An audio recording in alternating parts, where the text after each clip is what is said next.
జనకుని కూతురు జానకి అల్లో నేరెళ్ళో,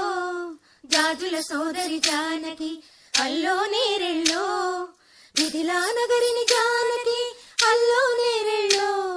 ముద్దుగా పెరిగిన జానకి అల్లో నేరెళ్ళో,